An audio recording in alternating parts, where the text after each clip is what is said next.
So we are getting this thing going, getting this thing started here for this live podcast. If you want to join in on the conversation, you can dial in 347-237-5539, 347-237-5539, and you'll be able to join in on the boxing conversation. We got, a few things that we're going to be talking about.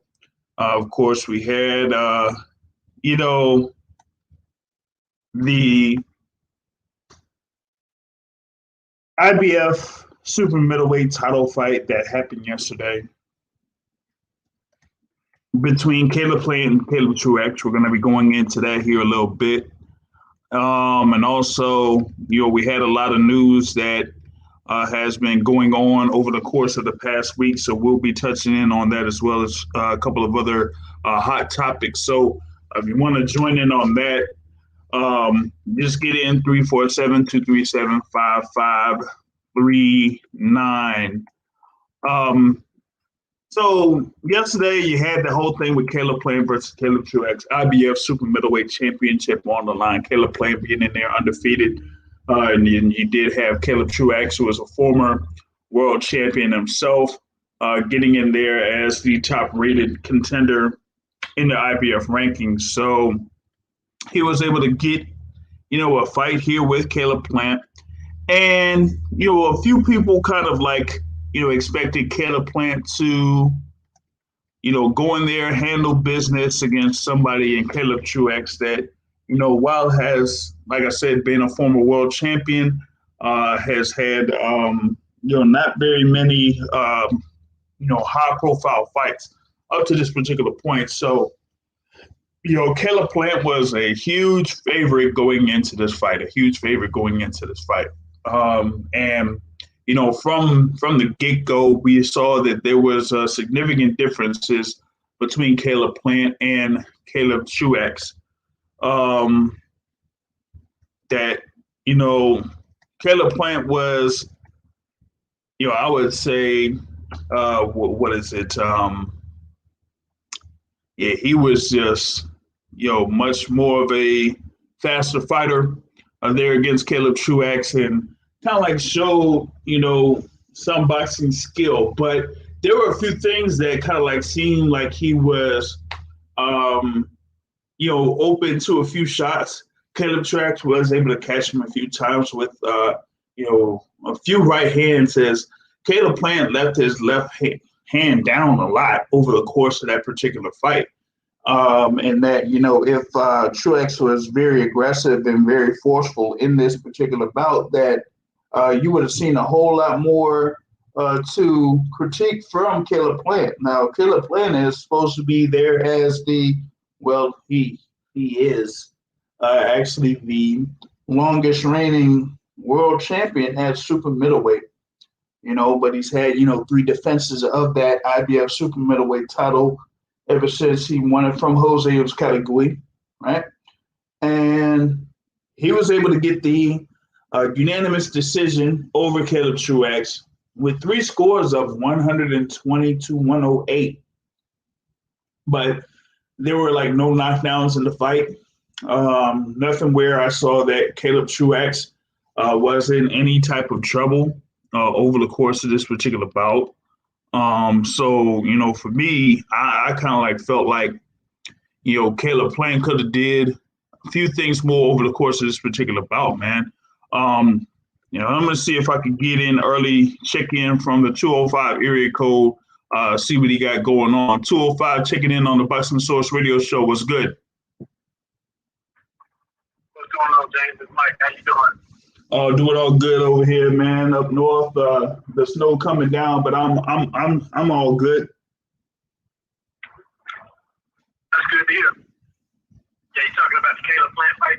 Yep. Yeah, just seeing that he was able to be in there against Caleb Truex, but I felt like he should have been able to impress a little bit more in that fight, given the speculation for Caleb Plant later this year and that, you know, he had a lot of eyes, you know, on him in his last fight against Vincent Feigenbutz when it was on Fox. So I thought he would have been able to turn in a better performance, but to me, it just wasn't the case. I think he just, you know, went through the rounds just to get through the rounds mainly, but he also showed a lot of openings in that particular fight. Yeah, definitely. I was live at the Feigenbutz fight, and I had been watching, you know, last 4 or 5 of his fights, and you know, I was thoroughly impressed with how he goes about, you know, engaging with his opponent, and it wasn't the same in his fight. I'm gonna give him the benefit of the doubt in that he said that he hurt his shoulder or arm or something earlier in the fight, I believe. However, well, maybe that's why he didn't really use his jab like he normally do. He just was content to letting what's his name kind of come in the fight. If I'm honest, it wasn't as exciting, you know, as it normally is in his fight. You know, at least I normally get that Floyd Mayweather feel like, man, he thoroughly outboxing this guy and looking good doing it. I didn't get that feeling. I didn't get those warm and fuzzies like, man, he just outclassing this guy. So, yeah, hopefully whatever it is, he can, you know, go back to the drawing board and regroup, because that performance, Canelo will definitely fight him, and maybe that's what he wanted. So that actually might have been a great thing for him to fight like that, to get him in the ring with Canelo, because, you know, Canelo's smart, Canelo's team is smart, and they definitely, just like Floyd Mayweather, just like Manny Pacquiao, know how to beat him. Yeah, man. Yeah, it's man, I just felt like you know, Plant should have been able to like show that he was clearly much better than Caleb Truax in this particular bout. You know, he kind of like had that whole momentum from last year, you know, like you said, with that Feigenbutz fight that you were at last year. And, you know, I just like said, like, yo, if you're going to show that you should have a fight against Canelo Alvarez later this year, then, you know, you should be able to at least impress against a guy like Caleb Truax there. Real quick, got someone that was on hold here from the 516 area code checking in. Who's calling and where you calling from?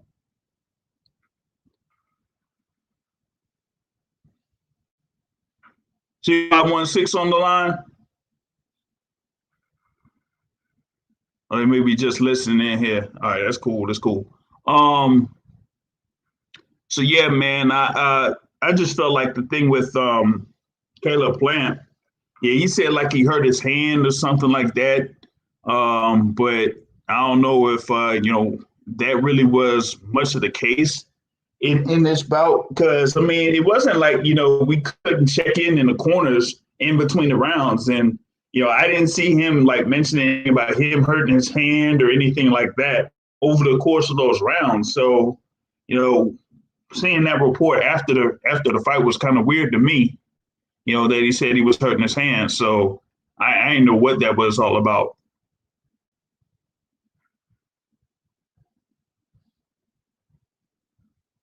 You know, yeah, I will admit I wasn't as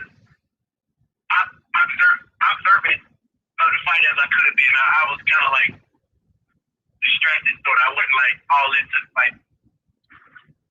Yeah, I mean, I think that even like going into the days before the fight was happening, like I just didn't kind of like look forward to this fight. It was almost like, you know, and it is crazy given that, you know, like I said, Caleb Truax has been, you know, very competitive in the middleweight and super middleweight divisions. But, you know, I just didn't think that he would have been able to do well against, you know, Caleb Plant, you know, given that he had like, was it one instance where he fought to a no contest there, against Peter Quillen in 2019, and then he had like one fight over, close to his home area in Minnesota, and that was like a majority decision victory, against somebody that was like 16-4-1. So, how he was able to get into that position to be the top ranked guy in the IBF rankings, some people may feel like that was kind of, suspect or questionable. But, when he couldn't even, be in a position to fight Peter Quillen once again after 2019, I just felt like he, kind of like had lost a couple of steps there. And he's there at 37 years old. So it's like, man, like, I'm like, come on, man. Like, you gotta, if he's there and he's, right there in front of you there for Caleb Plant, you got to be able to be many steps ahead of Caleb Truax in this particular instance. And he showed that he was faster and everything like that, but he just didn't put in enough to finish off Caleb Truax.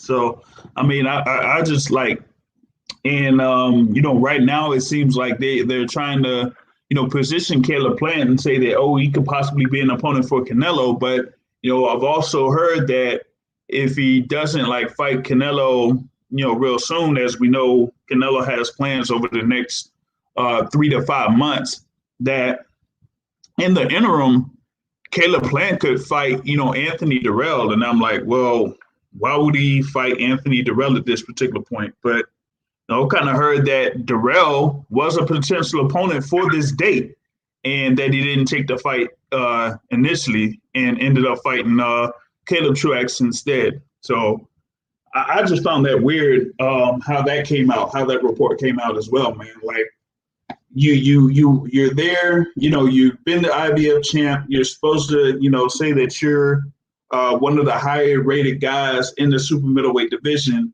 But you're, going up against like a Caleb Truax or, something like that, where Truax wasn't even that highly rated in the super middleweight division. So that, man, there has to be something there for Caleb Plant to, be in there so that he can show like how good he actually is. He doesn't have that fight. Like, he could have had the fight against David Benavidez, but that never materialized. So, with that being said, like, what else is out there for him to do?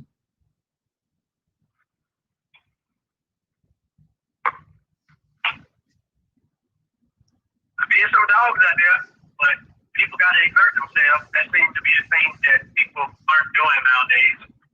They fight fights that don't even make sense, like belt-wise, strategic. I mean, I guess it makes sense if you're trying to like pass the record, but I'm tired of seeing,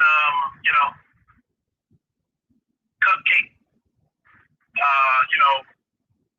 participation trophy, things like that. Yeah. Yeah, that's the thing. It's like they just going in there and they fighting these guys and getting props for those type of fights. And I'm like, well, that can't necessarily fly in this case, man. But but Truax, I mean, he's kind of, I guess he's floating in there around the top 20 or something within the 168-pound division. But given the division itself, it's not like necessarily a deep division where you could go 10 or 12 fighters down and say, yeah, I know this guy, I know who he's fought, or I know that he's a competitor and things like that. You see that in middleweight at times, you see that at welterweight or at light heavyweight or something, but super middleweight hasn't really had that type of history, so to speak, when it comes to fighters that are there like among the pound for pound rankings sometimes, or just anyone that's been there competing at that particular weight class. I mean, you did have Callum Smith there, but Callum Smith, and this has been a conversation that we don't necessarily know where Callum Smith is at this particular point. Because he's had his win over George Groves and things like that. But, outside of that, it's like, what else can, some fight fans point to for Callum Smith as, a definitive win that he has there in the super middleweight division, So that's the thing that, people got to look out for when it comes to super middleweight. And with Caleb Plant going up against the likes of, Caleb Truex, that might not, sit well with a lot of people.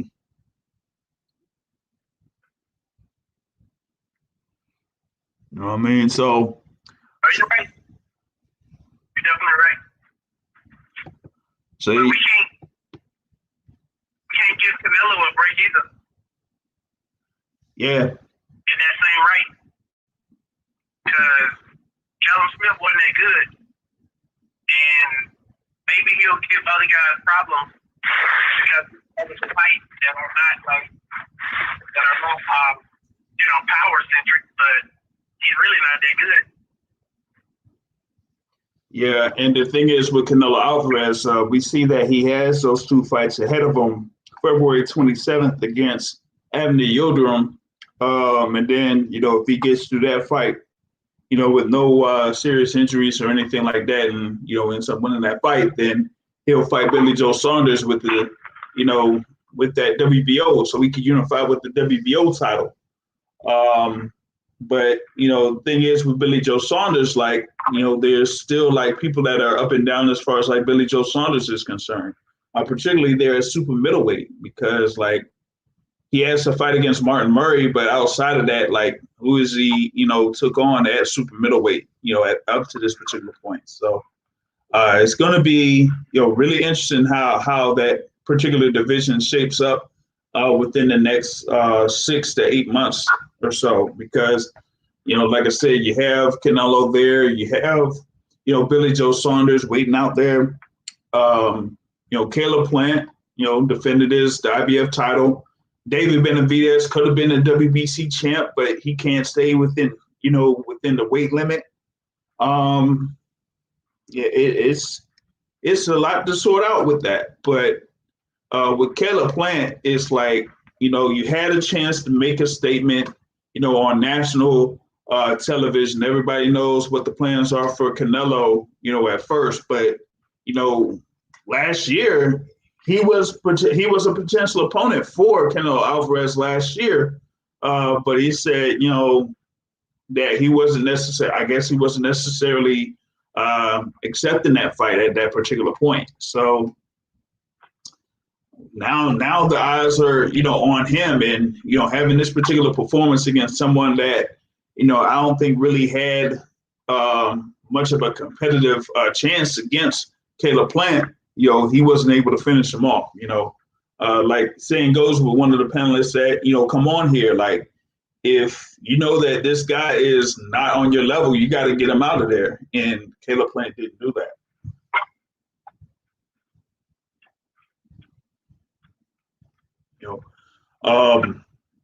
But like you had that, and you had like other fights that were on the card, at least on the televised portion of the card. You had like a heavyweight fight on there with two undefeated fighters, Michael Coffey and Darmani Rock. This fight might be brought up later on in the show at another portion of the show if more people jump on. But the Michael Coffey was able to stop Darmani Rock with a KO victory, and it was basically a heavyweight fight, man, with two big dudes just throwing punches.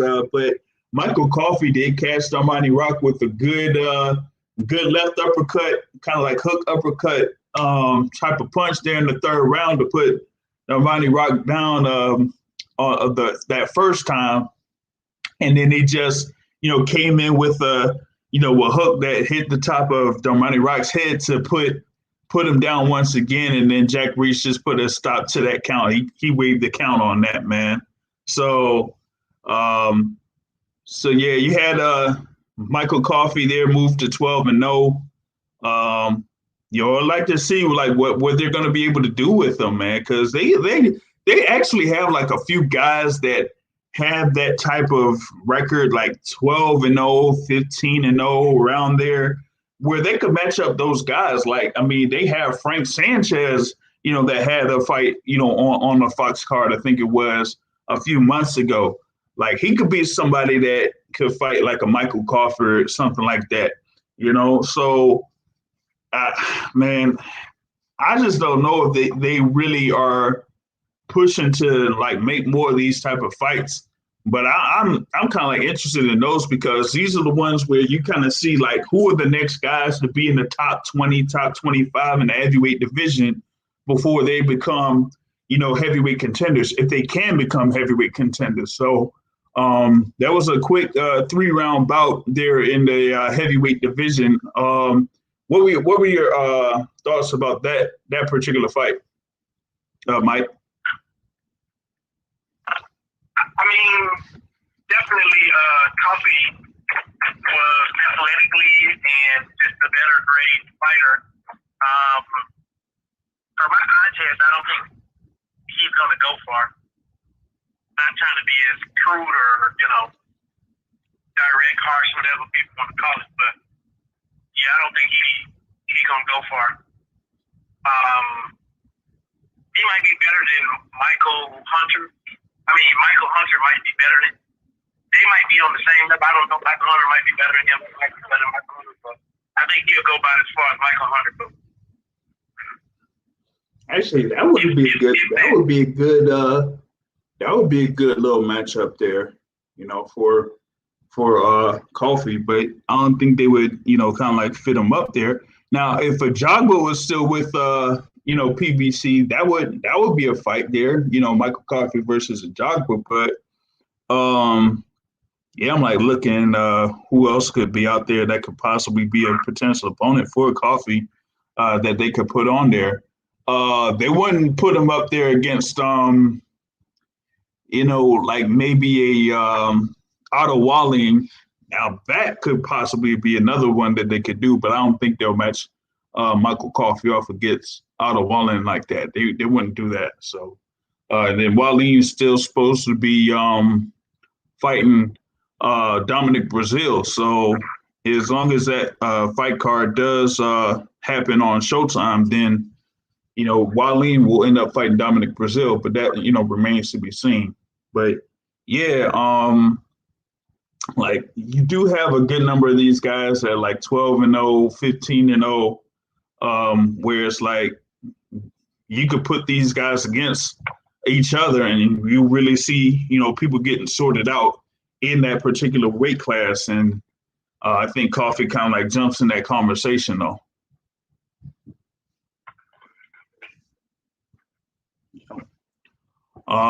You also had like, what is it? They had like opening bout there in that particular card, or that was televised. You had Joey Spencer against Isaiah Sheldon there, and yes, that's the Sheldon name. Of course, you had the former heavyweight champ Bruce Sheldon. So yeah, that's same thing here with the boxing family with Isaiah Sheldon being in the ring. Sheldon was like 14-3-1 coming into this particular fight, and Joey Spencer there, young cat there, 11-0, just 20 years old, and he was coming in there 11-0 with 8 knockouts, and he was able to get a first-round KO victory over Isaiah Sheldon as he caught him with the right hand, put him down to the canvas, and then they were like in close quarters, and Sheldon kind of like hit Spencer in the back of the head like twice, and Jerry Cantu took 2 points away from Sheldon, and then after that, once he got knocked down again, Cantu just waved the bout basically as soon as Sheldon got up, and Sheldon was pretty pissed about that, but it looked like the referee kind of like took advantage of that thing and just put a quick end to that particular bout, right there, man. So that's what you had in that opening bout. So Joey Spencer is, campaigning there at the middleweight division. Currently, it looks like, 150. He's pretty much around that 156 pound range. So that's like one of those young cats that we'll see in the middleweight division here in the near future. I was looking at something. I got this thing simulcast through YouTube right now, and have like a question. I guess a question that was posed up here from someone, Chris, checking in. Asked like if Benavidez or Plant should be rushing to fight each other if they got the opportunity open for Canelo in September. Well, I mean, the thing is, Canelo has kind of like been announced. It seems like, sources have come out to say that Canelo is going to be fighting Billy Joe Saunders in May if he gets through the fight against Abner Yildirim in February. So the thing with Benavidez is we don't even know what Benavidez is going to do. Like I said, he had the opportunity to get back the WBC super middleweight title, and he came in overweight before fighting Romer Alexis Angulo. And so that's how Canelo ended up fighting for the WBC title. So now with Benavidez, it's like, what's next for him, since he has no belt, and he has pretty much doesn't have much leverage to try to get himself into that conversation. So for Benavidez, he might be out of the picture for, I would say for most of this year. Anything else that he could basically do is going to be, I don't think it's going to move much in the super middleweight division. So he's kind of out of it. And then with Caleb Plant, it just looks like he's just chilling, going by emotions and watching what Canelo's doing. So this is almost like the Canelo sweepstakes all over again. That's what it's looking like right now. Who's going to be the next fighter to win the Canelo sweepstakes? That's kind of like how it's going right now. And you don't see any people kind of like taking the charge to say that, I should really be the one to kind of to kind of like say, I could really compete against Canelo Alvarez, whether it's at super middleweight or anything else. So that's kind of like what I feel about that particular topic or something like that. So that's my thoughts on it.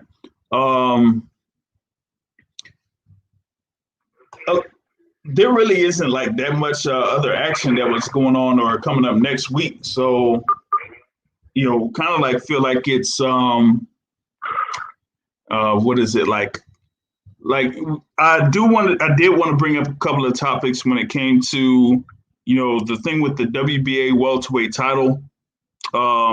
First off, we had the announcement by the WBA making Manny Pacquiao the champion in recess and elevating Yordenis Ugas as the the super champion there. So right now, you have Yordenis Ugas as the WBA super champion. He had just won the WBA regular belt in September, and so now it seems like there's possible talks about him fighting Errol Spence Jr., as they were talking back and forth on social media. So with Yordenis Ugas kind of like being the WBA regular champion, that is a interesting thing there. And, I wonder like how it's going to work out, because if Manny Pacquiao, if he says that he's still active, then who is he going to end up fighting if he's, still active?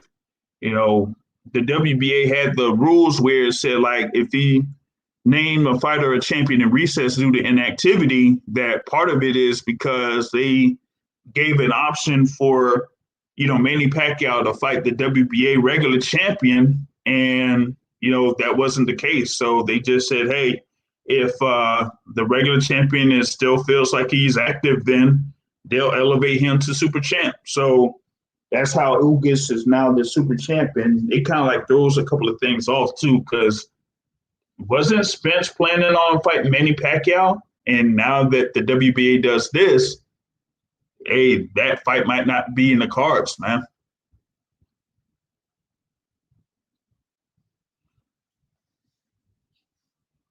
So Mike, what did you think about that news?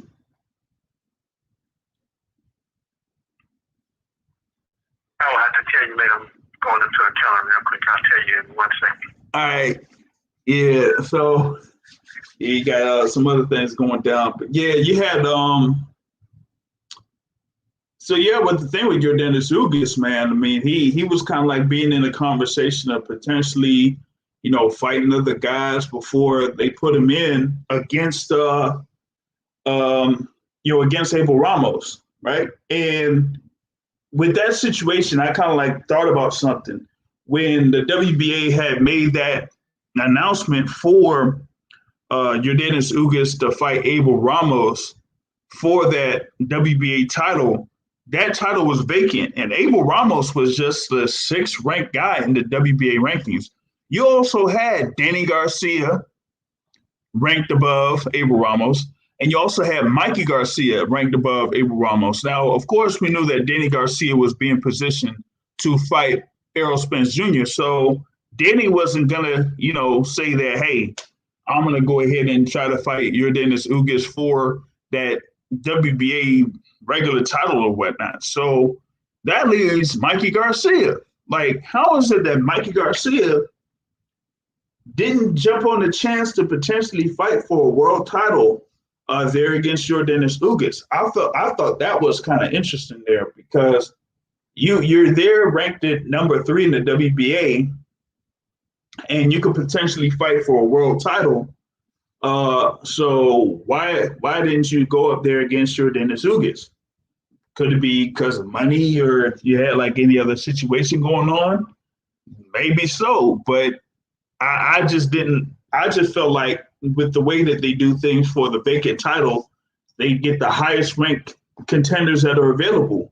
And if Mikey Garcia was available, then why didn't he go ahead and go forward and take that particular fight against Yordenis Ugas for that WBA title? I didn't necessarily understand that. But that was kind of like one of the other situations that was out there. You also had one particular thing where you had something with David Benavidez potentially saying that he may have sent something out to Edgar Berlanga to have a fight with Edgar Berlanga, man, and I gotta find that because that was, to me, that was kind of shocking that someone like I was mentioning with David Benavidez being a former world champion. This is it was crazy that he would go in and try to call out, I guess, Edgar Berlanga, specifically when Berlanga hadn't had, that type of, experience, So I'm like, where in the world did this come from? You know what I mean? So this is like, this was like nuts because, it was through, I guess it was through Mike Coppinger, and he says like that Jose Benavidez Sr. said that Edgar Berlanga declined a bout with David Benavidez, and it said like Benavidez's father asked if Berlanga would fight him, and he said that I'll make an offer to Top Rank or myself, and he said never heard from him again. So and now you have the whole thing with I guess Benavidez is going to be fighting Ronald Ellis. That was, I think that fight is in March 13th, scheduled for March 13th. So, so that's crazy that they could have possibly said that David Benavidez, could have been fighting Edgar Berlanga, or that offer could have been sent out, but. It will be Benavidez against Ronald Ellis on March 13th, but we'll see like how that is kind of situated, man, because I just understand why Benavidez would even mention Edgar Berlanga's name at this particular point. Given his situation where he's like a former world champion, Berlanga is just, starting out, over like a couple of years as a pro. So that's kind of strange though. You know what I mean? But I just think that just goes to the thing with that super middleweight division. Like that top of the super middleweight division got to be able to sort itself out. And you have contenders out there in the middle of that particular division that could face each other. And then they will be the next guys to contend for those world titles. So, even though you have Canelo seeming like his plan is set to try to become the undisputed super middleweight champion, these other guys are like, it kind of like seems like a whole mess there for those people. So yeah, I just don't understand it there, man. Let me see. Chris, was on this simulcast here through YouTube. Like you saying, you don't know if Mikey's in fighting shape or is interested to fight this year, going by what Robert Garcia was saying. Man, I don't know. I don't know, man. Because him at like 147, I just don't see why Mikey Garcia is continuing to have his try to continue his career at 147. I mean, you had the thing with Mikey and Robert's mom, she passed due to COVID. But I like the other thing is, it's like, man, I just didn't see like where Mikey Garcia kind of like fits in the welterweight division. So that's kind of that's kind of crazy right there. But the thing is, that was like what at the beginning of this month, where Mikey Garcia's mother passed due to COVID. So I hadn't really seen any other news in reference to what Mikey Garcia was going to do at this particular point. You know what I mean? So yeah, that's a lot to kind of stomach right there, man. But yeah, I feel like there's a lot of fighters that are out there that could be in some pretty pivotal fights, but they're just not materializing at this point. So it's kind of frustrating for some of these fans that want to see these fights materialize and things like that, but it's just not happening. You know what I mean? So there's that. The other thing that I do want to talk about, man. Friday, oh my God. Friday, we had the fight over in what was it, in the Miami area, man. They actually had a fight. I couldn't believe it. I was going up, counting down the days, and I'm like, first of all, I didn't think that they would even have a fight card, but they actually put something together. But this is Don King we're talking about, and everybody knows that it was supposed to be Trevor Bryan against Manuel Charr for the WBA title, but Manuel Charr didn't necessarily have everything locked down, so I thought it wasn't going to be a fight. But being Don King being Don King, he gets Trevor Bryan to step in the ring against Bermond Stavern. And talk about a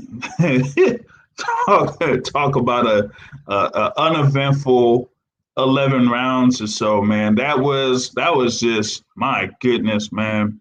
That was just 11 rounds, and there was nothing really happening in those 11 rounds.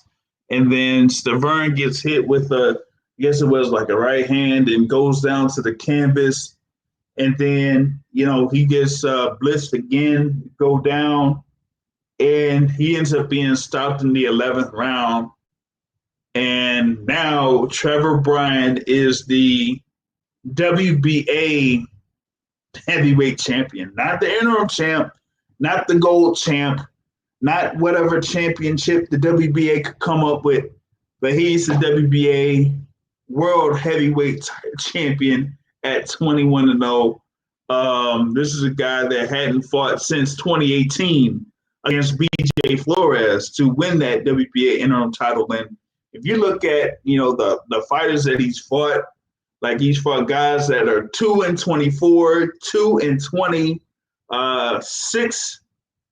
6-19, 16-16, and 2-13, and now he is a WBA world champion. It's crazy, man. I don't understand it, but they were still able to put him in the ring against Berlanga Stavern. That's the thing that got me, is that how you get him in there with Berlanga Stavern, who had lost 3 of his last 4 fights, and was, he hadn't been active since that first round KO loss to Deontay Wilder.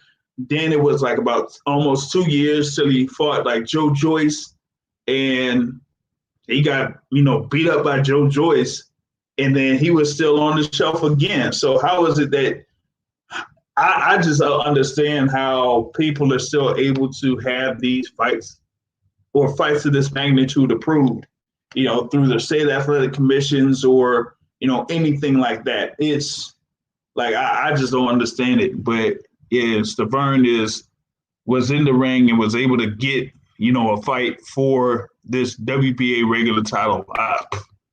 That was just nuts, man. I just don't understand it, man. I don't get it. Yeah, I don't get it, man.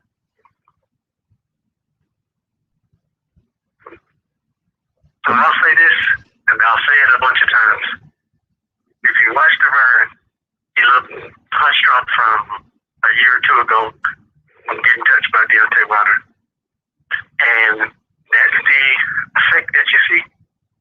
I'm almost positive if we see Tyson Fury go up against somebody, well, he did well in the second fight, but all I'm saying is when he does get touched, you'll see the effects of that as well too. Which I think we did see it, because when he fought against the guy who was supposed to fight against what's the last guy he fought before Wilder? Who's Stavern? What's his name? Who are you talking about, Stavern or Bryan? Tyson Fury. What I'm saying is we see the effects of when people get hit by the Deontay Wilder. And we saw it with that in-between fight. And so we just seeing a concussed man who gets touched very, he don't have to get touched very hard.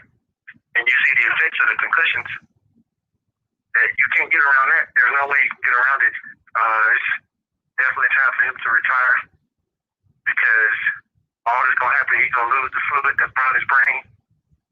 And, that's when those dire consequences start to happen. Because he doesn't have the brain fluid to cushion his brain when it hits to the side of his head and stuff. And I would hate to see, something happen to this man. Yeah, well, he had that first fight against Deontay Wilder. He went 12 rounds against him.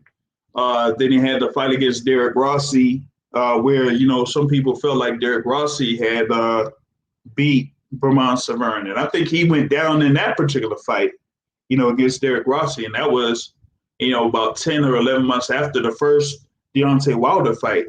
And then he was supposed to. That's what I'm saying. You saw the effects then. Yeah.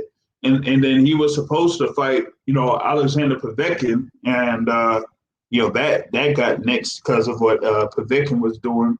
But then, that just made him be on the shelf until the next Wilder fight, and he didn't really give much of an effort in that particular fight. And you talk about punch effects in that second Wilder fight. that first knockdown and the second knockdown, we really didn't have much emphasis from Wilder's punches for Vermont Severn to go down in that particular fight until, the last knockdown in the first round. So, yeah, he, with something of that magnitude, you got to be able to have like some type of team or, a crew of doctors that would be able to, properly approve you to compete in these type of fights. But I don't know who, allowed all this stuff happening because, the thing with Trevor Bryan really isn't anybody that he didn't look like he was somebody that really had much behind his punches. And, even at that 11th round, he went down to like a right hand that really it just didn't look like it was that much to me, but I guess that just goes to show about the thing with punch resistance sometimes, man. If you go down to something like that, then that should be a concern, So, yeah, he should Severn should hang him up because you don't want to, be in more trouble than you could be right now, So there shouldn't be anything where he should, have like a license to compete in anywhere, you know what I'm saying? Like he needs to, be medically suspended for, I would say at least a couple years to enforce like a retirement. I'm just being straight up. I agree. Because you're like it's one thing when you lose consecutive fights, but you're getting knocked out in each of these fights. You're getting knocked down in each of these fights. So like when you have that type of thing going on, you gotta be able to give it up, man.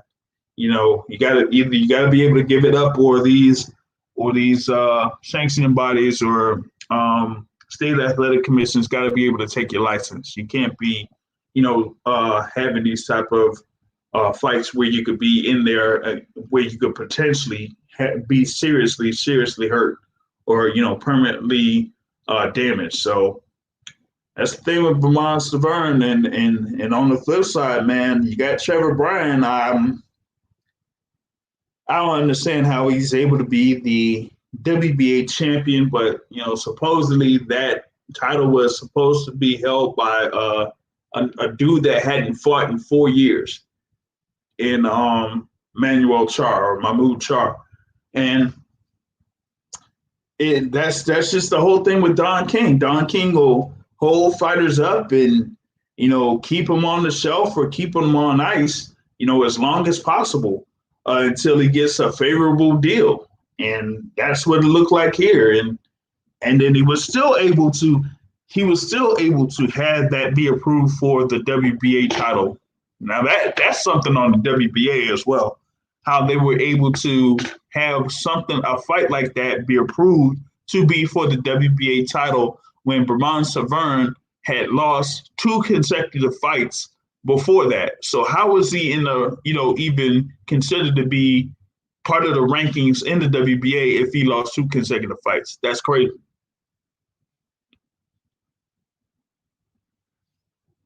But sometimes that's boxing right there. That's the politics of boxing, So I was going to say it is what it is when you're expendable. Yep. So that was my thing on that, man. But I was trying to look at what else is going on. I mean, I still don't see anything with Adrian Broner. That I haven't seen if that fight is going to actually go through. Whether it's going to be on February 20th or February 27th. So they haven't really put in the full approval for that particular fight yet.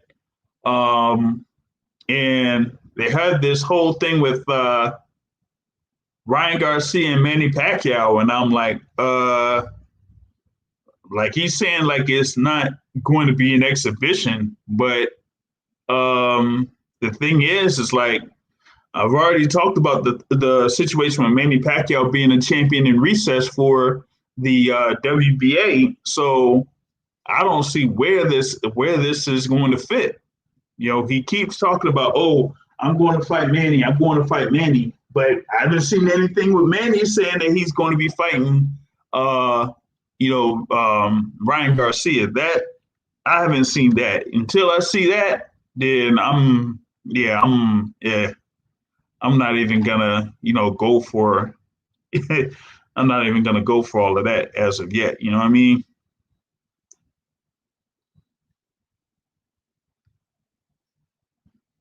Like that, that just has me questioning things. You know what I'm saying? Because who is it? Leonard Ellaby kept saying hey, when people keep talking about a fight, that means the fight's not gonna happen. And Ryan Garcia is doing a lot of talking and nothing moving as far as a fight is an actual fight is concerned. I feel like, with Ryan Garcia, I just think he's just talking to get some buzz and to get more followers or, to get more attention, and that his actual next fight is going to be against somebody else, probably against a Jorge Linares or something like that at lightweight. So that's what I'm seeing off of this, because unless if I see any reports about contracts being laid out, then he ain't fighting no Manny Pacquiao or Devin Haney or anything like that. But what were you when that was originally talked about? What did you think about that being a potential fight there with Ryan Garcia and Manny Pacquiao? To be honest, I thought that Pacquiao was getting a good deal, and that should have been a fight that people say no, we will not sanction. However, Manny Pacquiao deserves to fight whoever he wants to fight. I'm not trying to be funny. While we do add him in the list of fighters at welterweight, he's not really truly considered. You can't really truly consider him in the conversation with Errol Spence and Terrence Crawford, and even though he beat Keith Thurman, but you can't truly consider him because he ain't got to fight none of them people. It's nice, but he doesn't have to. So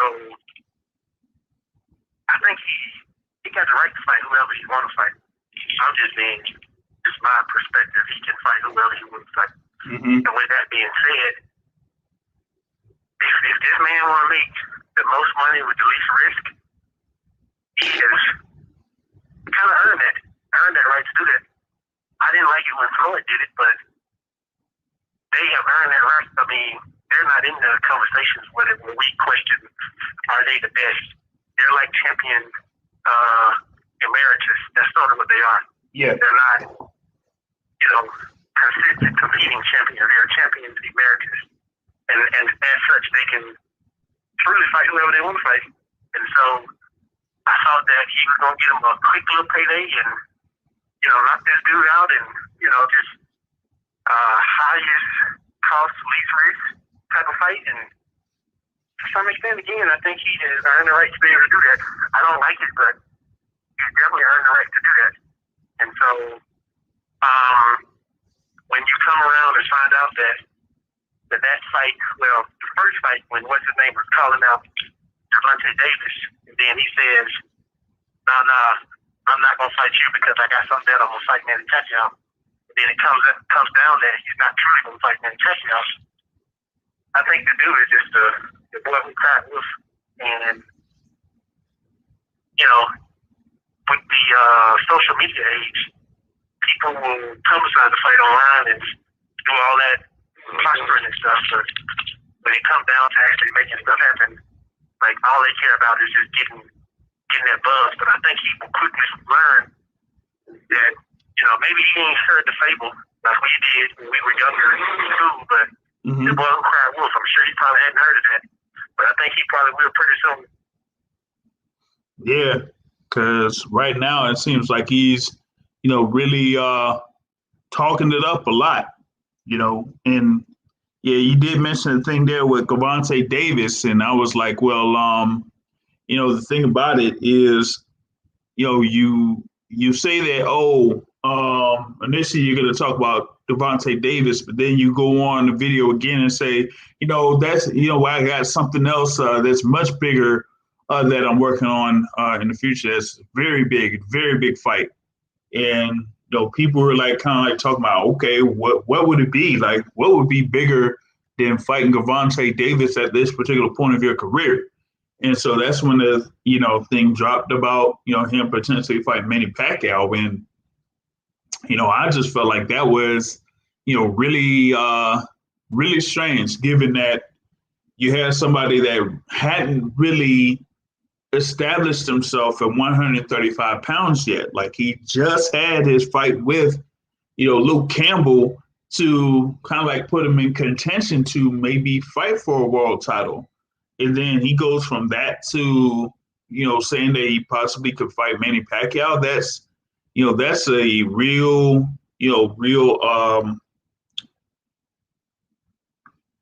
loop, that throws people off for a real loop right there. So I was like, I had to believe it when I see it. I had to believe it when it's actually signed and there's a date and there's a venue, for something of that magnitude. Although, other people were trying to, boost it up and say, hey, yeah, this could happen. This could really happen. I'm like, unless if I see something from Manny Pacquiao saying that it's going to happen, yeah, I'm not going to go for that, So, for now, I'll have to see with Ryan Garcia until something else big kind of comes up. I got him facing Jorge Linares en route to, keeping his status as a potential mandatory challenger for Devin Haney in the WBC lightweight title. So I was like, yeah, he keeps talking, but we just have to wait and see on that, man. It's something else that I just don't see where in any situation that Ryan Garcia would be fighting Manny Pacquiao, at any weight class, whether it's up at, north of 140 pounds or if it's at 140 pounds or anything like that. Until, they say something about it where it's official and they have something going down as a date, then nope, I'm not gonna, put more fuel to that particular fire, man. With that being said, man, there's no guarantee that he's gonna fight Linares either. Like, even when this Manny Pacquiao fight doesn't happen, there's no guarantee because there's no guarantee he's gonna get out of this fight because that's the guy who has the tools to pretty much beat him as long as he can stay away from the power. He has the tools to get him in the most trouble that he's had.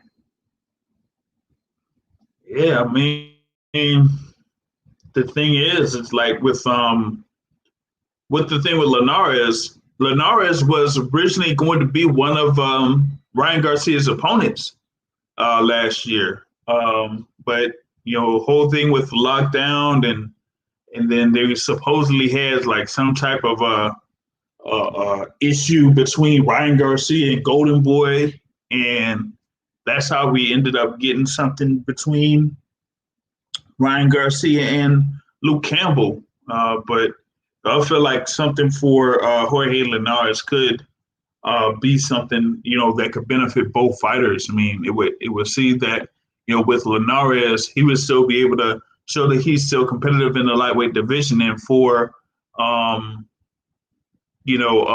Garcia, that could be something else too. But I just thought of something. A couple of days ago, there was a post where it showed Bob Arum and Oscar De La Hoya talking with each other, right?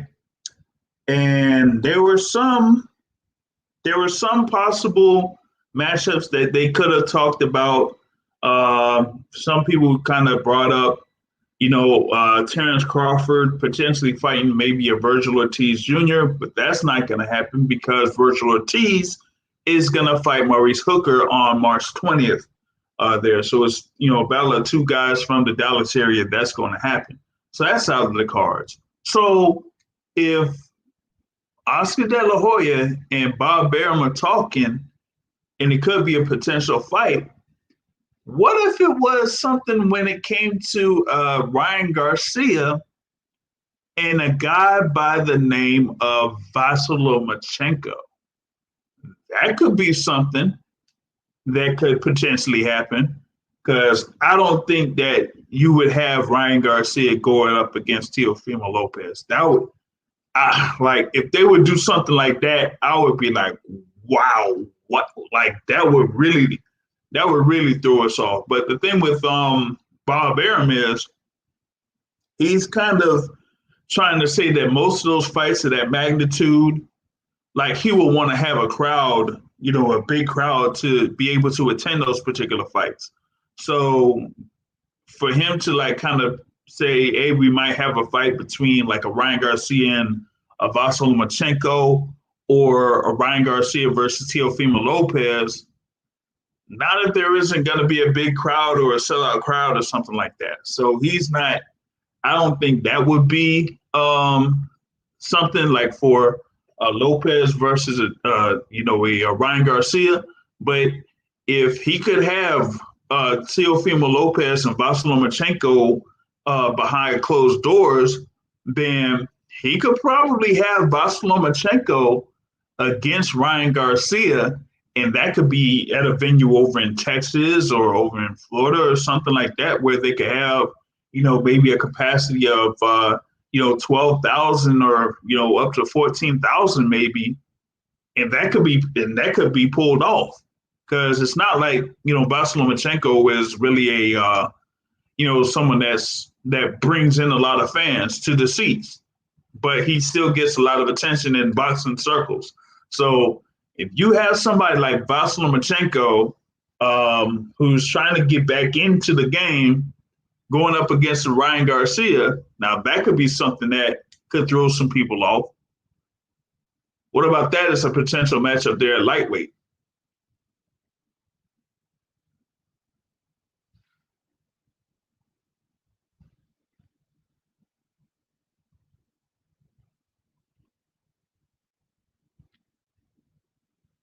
Wait, you still on there?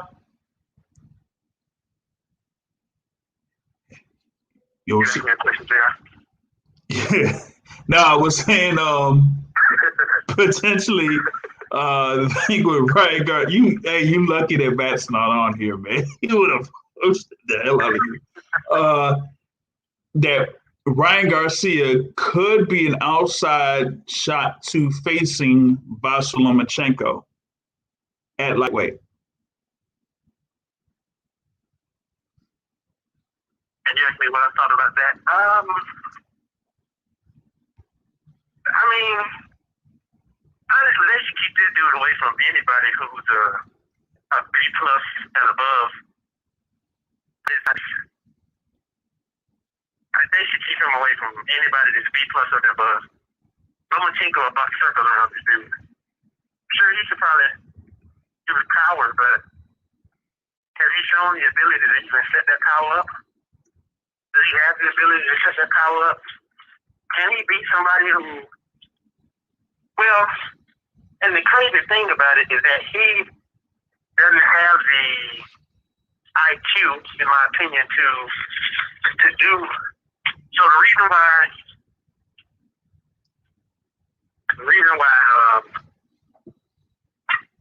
what's the dude who just beat Lomachenko? Teofimo Lopez. The reason why Lopez won is because he threw his jab out, and he had longer arms, 4 or 5 inches, which made Lomachenko really uncomfortable. Ryan Garcia don't have longer arms. He don't know the jab. He doesn't choose the jab. It's gonna be a totally different fight. Yeah, it's not gonna go well. I mean, he even lose a boxing match. I think his face will get touched up a bunch. I just think he can keep him against B minus and below. I mean, you got someone, Ryan Garcia, who's there, that's tall. I mean, he's tall and lanky, there at 5'10" at lightweight, but like you said, if he's not very active with the jab, then he could, have some issues with someone with the experience of Vasyl Lomachenko. But I feel like that could be something that I don't think many people have thought about as a potential fight that Ryan Garcia could have, because if it's going to be somewhere where Ryan Garcia claims it's a big fight, that's about the only thing left that I would say is a big fight that's not going to be for a world title, or anything like that. And Vasyl Lomachenko is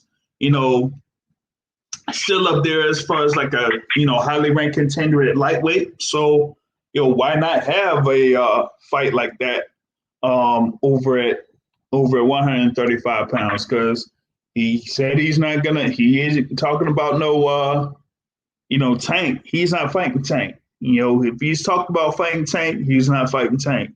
If he's talking about fighting Manny Pacquiao, and he's not fighting Manny Pacquiao. But there hasn't been any word about him fighting Vasyl Lomachenko, and that could potentially be the fight. If it's not going to be, anything there with, Manny Pacquiao or Jorge Linares, then hey, maybe a Vasyl Lomachenko is, a possibility. You know what I'm saying?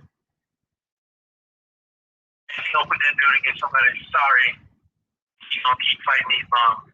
Same way everybody else is. Hey, I don't know how I feel about the crying wolf part. That kind of got a bad taste in my mouth. Don't publicize and we fight next and I'm doing this, now. I'm doing that. Yeah. And then you do the same thing to Manny Pacquiao, which everybody knows was a bad idea, but nevertheless, it's like, don't do that, and then your team say, nah, we're giving out the fight because you don't have a belt now. Come on. Like, you were right. You're really fighting for his belt? Really? That wouldn't be it, because, thing for like for Ryan Garcia and Manny Pacquiao, you really didn't see anything for Ryan Garcia saying like, oh, I want to go after Manny Pacquiao and the belt. It was just the name of Manny Pacquiao, and that was it. So now that Manny Pacquiao is champion in recess, that belt is out of the card. So if you were just going to go up there to try to get a world title, first of all, you weren't even too sure, like, if you were going to go for it, if you were going to try to fight Manny Pacquiao, if the WBA was going to approve that fight. That's number one. And then number two is, if you go there and you lose, like, what does that mean for you? Especially if you get, washed or you get knocked out, you get stopped pretty quickly. That's going to hurt you in the long run. You would have to be somewhat competitive in order for it to, have some type of weight towards you in your future endeavors. And right now, why would you go forward with a fight of this magnitude when you have like a whole lot of fights that you could have, ahead of you that could build yourself up, to be that superstar, so-called superstar that you want to be in the sport of boxing. So that's kind of a weird thing right there.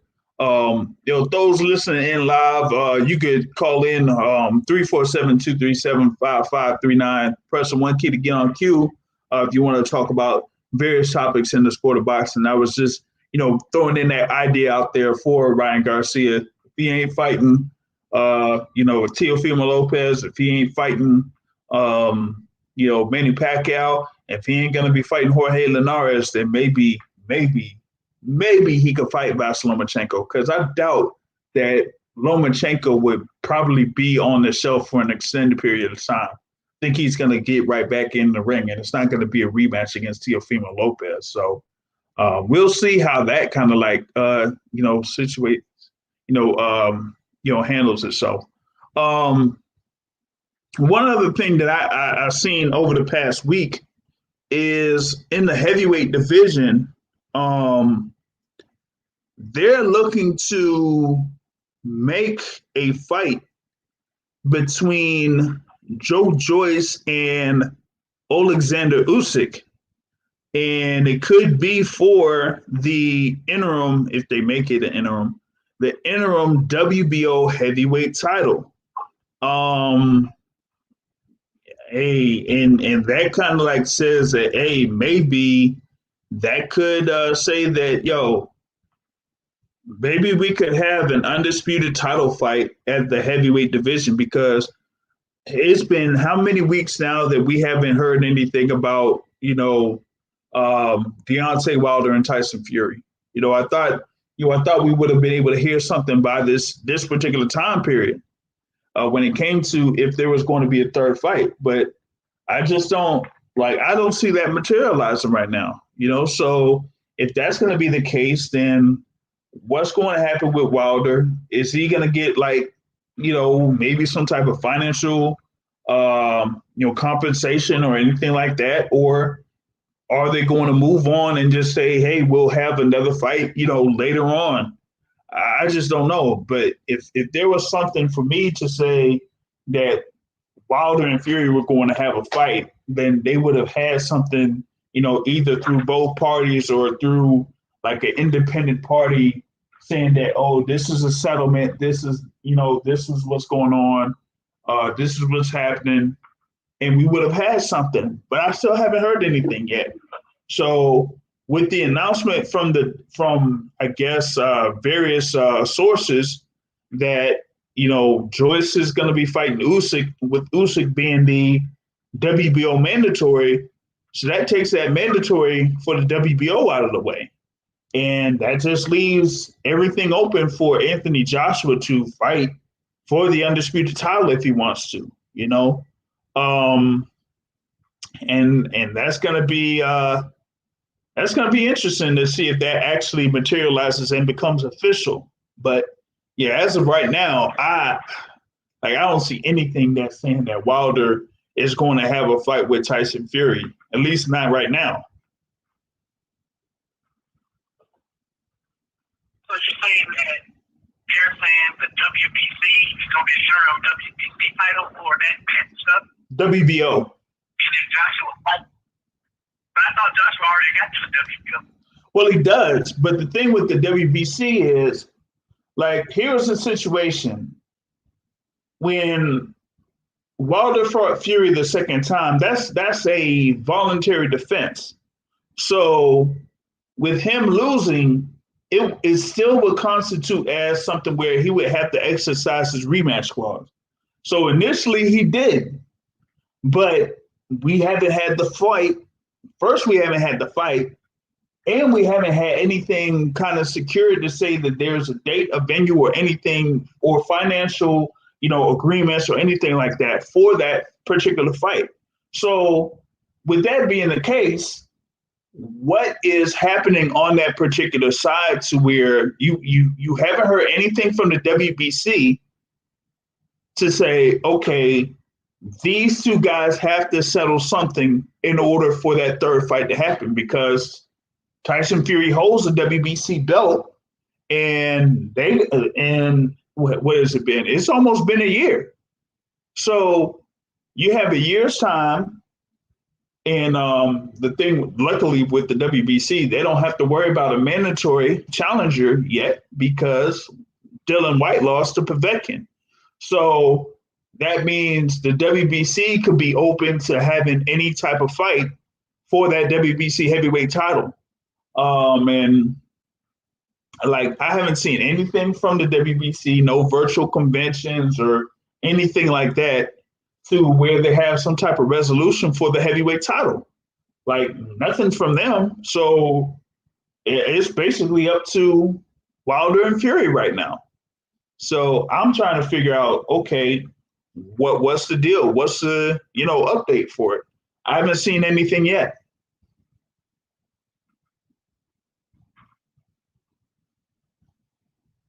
Yeah, I don't think Tyson looked to want to run it back, especially with the scrutiny that's going to be around him in terms of making sure everything is legit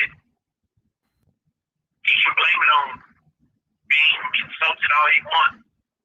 However, Deontay Wilder is healthy, like that in his head doesn't like lead to concussions like Mr. Byrne and stuff. He's okay. Like, you know, his 2-3 doctors appointments last year secured him and make sure that, you know, just everything gonna be fine.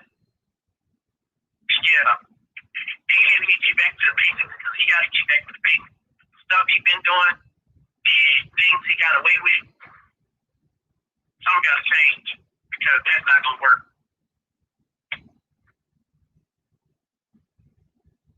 Definitely not gonna work. Well, I mean, that's just something that I gotta see like how that's gonna turn out. You know, but as far as like the thing with Tyson Fury, if there's like any type of scrutiny, I don't know where that is because they've had instances where they talked with Tyson Fury, they talked with Sugar Hill Stewart, Javon Stewart, and we've heard from Deontay Wilder, we've heard from Wilder while he was on the Last Stand with Brian Custer in that particular podcast with that Brian Custer hosted, and he was like it was more like he was dancing or leaning more towards the side of not fighting Tyson Fury again. You know, it wasn't like he was like saying, "Oh, yeah, I really want that fight. I really want that third fight. I want to go ahead and prove myself and get what did he call the WBC belt? Sophie back or Sophia or something like that." Like, it didn't seem like he had that type of energy towards getting back at Tyson Fury. It was more like he wanted to move on from Tyson Fury, that Tyson Fury did this, that he, manipulated the gloves or, that type of thing, and say that, oh, why would I fight someone like that? Why would I fight a cheater? That was kind of like the energy of Deontay Wilder at that particular point. So if it's more like that, then I really don't see them having a third fight. And with that being said, I'm like, where's the WBC in all of this? What are they pushing for? Are they pushing for that third fight? Are they even saying that, a third fight should happen? Or are they leaning towards trying to get an undisputed title fight happening with Tyson Fury and Anthony Joshua? But I haven't heard much from the WBC and what they were talking about in reference to this. But maybe we need to find more about that, because I think that the WBC and that organization really controls the cards as to if you're going to have a fight between Tyson Fury and Deontay Wilder, or Tyson Fury versus Anthony Joshua. If they don't say anything, then that just leaves everything up in the air as far as I'm concerned.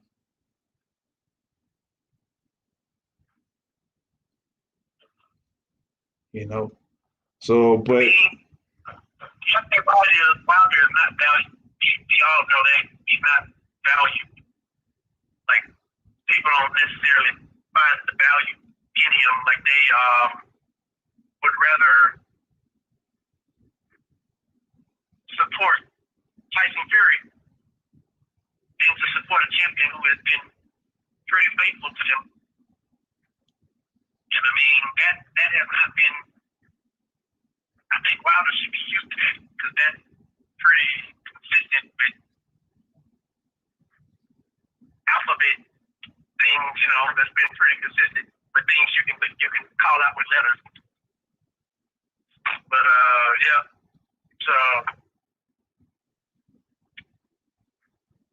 that's probably why he dejected, because he just used to the rigmarole.